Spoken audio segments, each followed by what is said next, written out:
एक लड़के ने एक रहस्यमयी धनुष देखा जिससे अजीब सी चमक निकल रही थी। उत्सुकता में उसने उसे हवा के बीच से नीचे उतार लिया। जैसे ही उसने उसकी प्रत्यंचा खींची, हवा तेज तीरों में बदल गई। फिर वे तीर एक सुनहरे अजगर का रूप लेकर आसमान की ओर उड़ गए और दूर पहाड़ों को भेद गए। इस भयंकर गड़गड़ाहट की आवाज सुनकर कबीले के बुजुर्ग सतर्क हो गए। उन्हें समझ आ गया कि किसी ने उस पवित्र धनुष को छुआ है और वे तुरंत आंगन की ओर दौड़े। यह धनुष लगभग 500 किलोग्राम वजनी था और सैकड़ों सालों से कोई भी इसे खींच नहीं पाया था। बुजुर्गों ने आदेश दिया कि जिसने तीर चलाया है उसे ढूंढा जाए, क्योंकि वही कबीले की सत्ता की कुंजी हो सकता है। लेकिन उन्हें अंदाजा भी नहीं था कि वह एक ऐसा लड़का था जिसे हमेशा कमजोर समझा जाता था। कबीले में सत्ता को लेकर तनाव बढ़ गया। एक व्यक्ति लंबे समय से सरदार बनने की चाहत रखता था और उसने सभी से अपनी शक्तियां उसे सौंपने को कहा। तभी एक बुजुर्ग महिला ने सुझाव दिया कि सरदार बनने का फैसला एक निष्पक्ष मुकाबले से होना चाहिए। मुकाबला सरल था। एक साथ 60 उड़ने वाली तश्तरियां हवा में उछाली जाएंगी और जो सबसे ज्यादा निशाना लगाएगा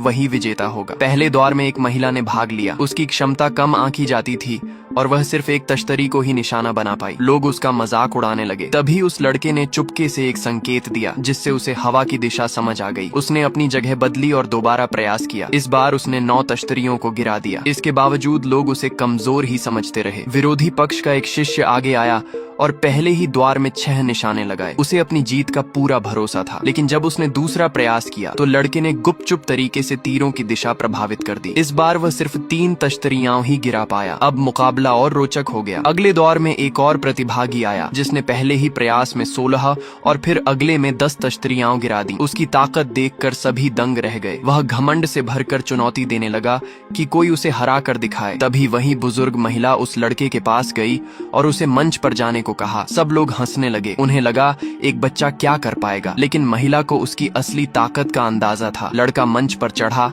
उसने अपनी आंखों पर काली पट्टी बांध ली और कहा कि सभी तश्तरियां एक साथ हवा में उछाली जाएं।